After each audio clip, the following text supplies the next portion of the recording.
Hello, hello. Good morning, good afternoon, good evening, depending on where you watch me from.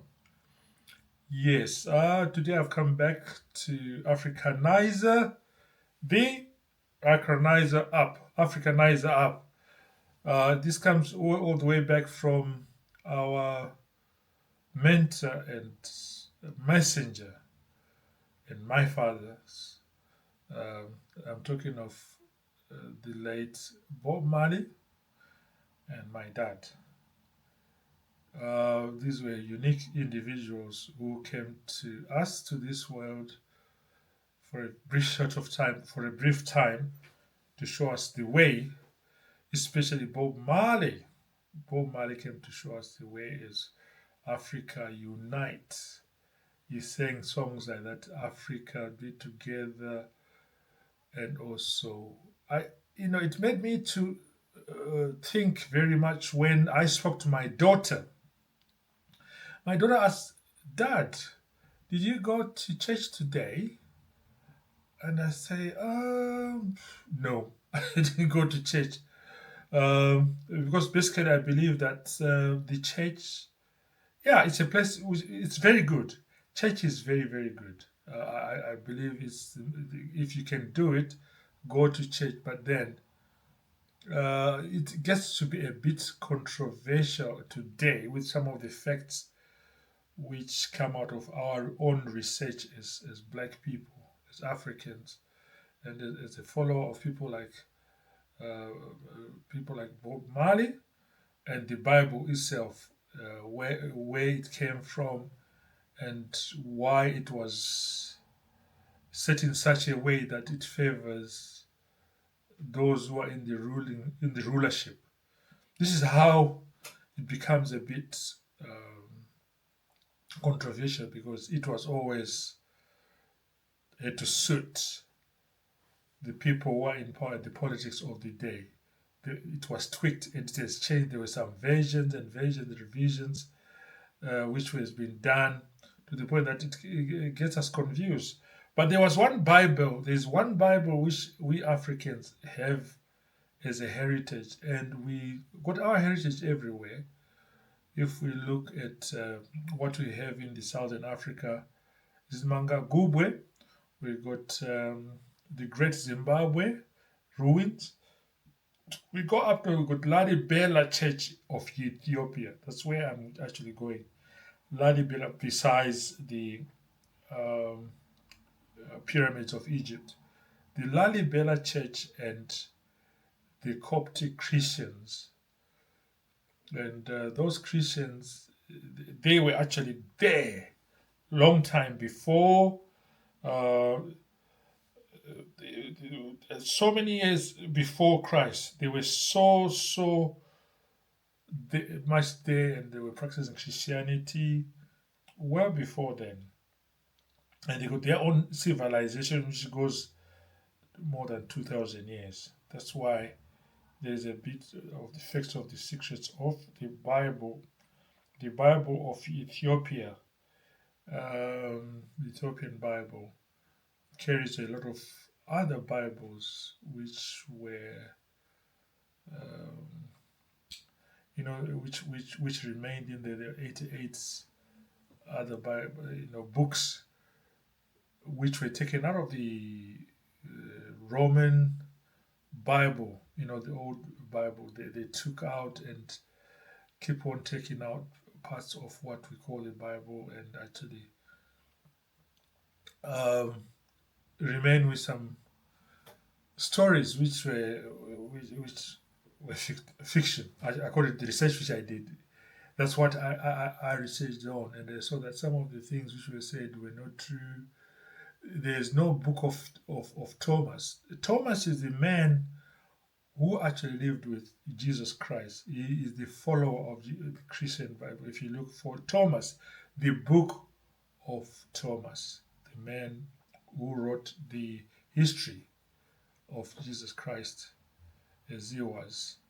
And also, if you look at how things happened there in the time of the coming of the Messiah, um, we know very well that. when he was very small, he had to run away from Israel then. Why? Because he was king of the Jews. And where was he born? In Bethlehem. If I mean, just think about it, guys. Just think about it. He was born in Bethlehem. Why was he being so persecuted? Because he said he was king of the Jews. I mean, he's just a small boy, but they want to make sure that doesn't happen. In this Jewish community, we know that there are the black Jews and there are the Semites, the white Jewish community. There are some Jews who are white because if we look at it, the whites also come from us blacks. You find that actually the origins of some of the white people come from Africa if we go back in time. But they were these Jews, we're talking of Jewish community. Semites were never Jews because they are a copy product of the Ethiopian Jews. That's where the Jewish community and the black Jews of the day, which were there. We find that, yeah, like I said, the Ethiopian Bible was sort of banned, or they couldn't freely practice their religion or follow their testament. And some of the books were taken out of the context, like the book of Enoch and that book of Thomas, which I'm talking about. They,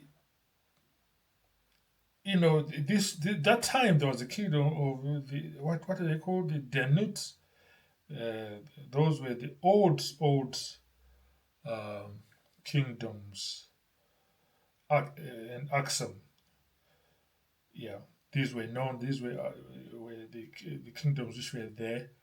Aksum known for their architectural design. If you look at the Church of Lalibela, the way it's built from granite dug into the ground, how did that happen? And the Lalibela actually was now run by the Zagwib dynasty. Yeah, that's the 13th century dynasty who ruled for 700 years. Then we understand the Queen of Sheba, because they were Jews already, people going from Africa to Israel, because there were black Jews in Israel. You must understand that in Israel there were black Jews. So was in Africa. There was a relation there, and in Egypt, Egypt was black. So was that area. There were a lot of black people like us, but I don't know whether they were used to be called blacks or what they were called. I don't think they were using those terminology, because the terminology of being black came later on,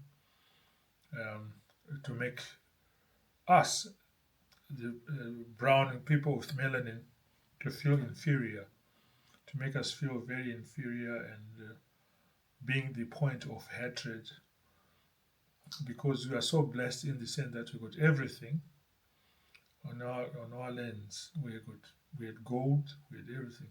At that time, Queen of Sheba went. Of course, there was a wise man called Solomon, where Queen Sheba felt compelled to go and get an insight in some wise words, wise advice about issues of rulership by this Queen Sheba, and understand that at that time she brought him gold, frankincense, and she went on to conceive a baby with. They became lovers. So a boy was born and was brought back to Ethiopia. His name was Manilik. Manilik was that boy who came to Ethiopia. So from there, Malik became ascended to the throne of Ethiopia, but was the son of Solomon. So that started the descendancy of from King David, the lineage of King David, Solomon, and then Solomon did give Malik the Ark of the Covenant, which we believe is in Ethiopia up to this very day, because there are mysteries in the Ethiopian Bible and the Dead Sea Scrolls. So we find that um, there's a lot of uh, uh, um, a lot of control over what people can worship and how they worshipped, and also days of worship were changed from Saturday. I remember it was Saturday. That's the day of worship according to God. That the day he rested to Sunday, and that was changed by another emperor Augustus to suit the Roman calendar. So, guys, this was all to do to control us, because all the blacks were being controlled and how they will worship, and they also came and control how they want us to worship in Ethiopia. They controlled how people believe, and just like they do now, that they say, if you come to further south, you come to our nations like South African nations, where we believe that God is too important to be spoken to by a man of flesh like myself. But the only people who are in that realm, in the spiritual realm, are the people who are living here with us, our ancestors, who then be your messenger to ask God, not us, because you can't ask him because he's so important. Then that was um, uh, misinterpreted to say that we worship the devil, we are black, we are devils. You understand? So it's such a concocted. It's a twisted. They got it twisted. This is the language now. They got it really twisted. No one worshipped anybody except that they were using their ancestors, because you got to honor your father and mother. It says it in the Bible, so that your days are increased, and so that God will not listen to you if you don't honor these people who are like who made you, who gave birth to you. If you don't honor your father and mother, God won't be very happy with you. You won't get the blessing, rather, to be quite short. So from there on, we just want to think again as black people, um, why we get so confused, and we get to be jealousy of the success of another person. Um, we get to do stuff which is, if let's say even brothers and sisters, you find that if your brother is doing good, oh, they become like, oh no, so they find it to get it twisted again, instead of us, praising each other, or even correcting each other nudge me in a gentle way to say, no, you know what, if you had done it that like so, give me an example, instead of just talk you down, pull him down, or let's see him fail. Who does he think he is? And so forth and so on.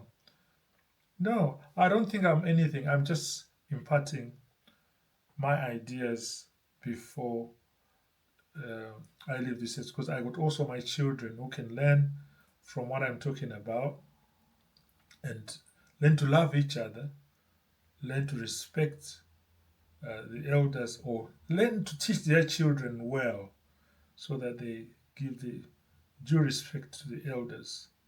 That's what is lacking in Africa. We find that we just are not proud of ourselves. And I actually urge our women folk. By the way, subscribe, comment, and subscribe to Afrikanizah-Up. I'm trying to Africanize you guys. Afrikanizah-Up. Tonight we got to Africanize everybody so that you get to be African again. Afrikanizah-Up. We got to be Africa again and listen to an African here. Of course, we all have been diluted a little bit because I'm actually in diaspora for so long, so my Africanness is not so as pure. But if you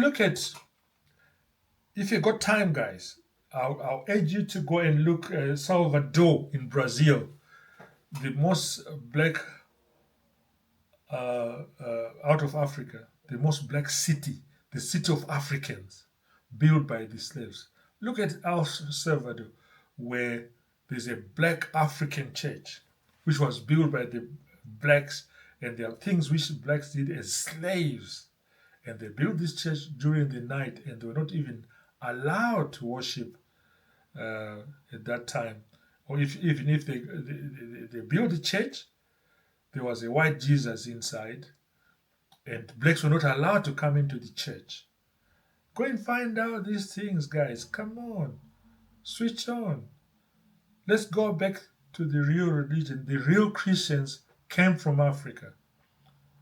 And the real respect come from Africans. If you walk with poor Africans, if you see the amount of respect they give you guys, the original, like I remember when I was back home, I was with these very backward, they say they are backward, but these people were very respectful, very helpful, very cheerful, and they had nothing at all.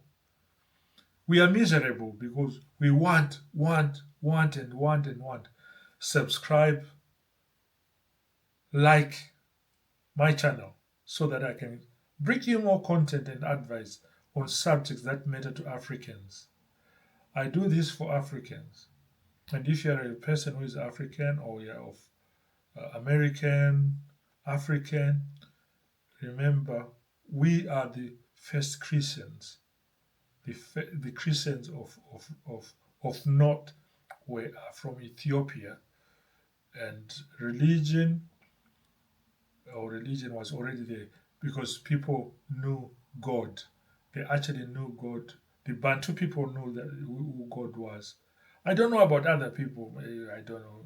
I understand other people used to do voodoo dance and never and did this and that. I don't know about that. Someone may come in and try and tell you what that was used to be. Me, I'm talking about the line where I come from Egypt to Southern Africa. You can actually see that line which runs through the power line from Egypt, Ethiopia, to Southern Africa, Manga Gubwe. And on that note, guys, I shall have to wait for your comment and for your likes. Guys, like I said before, I'm just recuperating from a long-term illness. That's why sometimes when I try to do a presentation here, I'm not as lively as I should be. I'm not as forceful and trying to tell you guys, subscribe, comment, and like this channel, because this channel is going to do big things. We're going to talk about a lot of things. We're going to encourage each other. Where I'm wrong, I'll say I'm wrong, I'm sorry, but come with facts. Don't just say you are wrong just because you don't like my face. You have facts, yeah? Don't come and just start criticizing for the sake of criticism. It doesn't help. Criticize because you got a real issue or a real solution to a problem. Guys, we got Africa, we're Africans, we love our continent. Our leadership Please don't make it too hard for Africans, for the children. Don't sell all the gold. Don't sell all the minerals on the ground. What for? Why are you selling all that stuff? You can monetize it. You can actually monetize your wealth without sending it anywhere. And the youngster, when they come, they got something to inherit. Please listen to me very carefully. You can monetize your minerals, your gold. Don't sell it to Dubai and then you leave us without your children and those who are coming after us without anything to hold on to. You got to think like this. You got to be responsible, you leadership. Because what type of a leader are you if you're not thinking like this? You got to think like you eat from one plate. The rest is there to share. Don't destroy, don't eat the plate. You eat the plate and you eat the pot. How are you going to be cooking again next time if you eat the plate and eat the pot? Anyway, on that note, I shall end here, guys. And good evening. And comment, share, and like Afrikanized Up, the upcoming channel for Africans of progress. Thank you.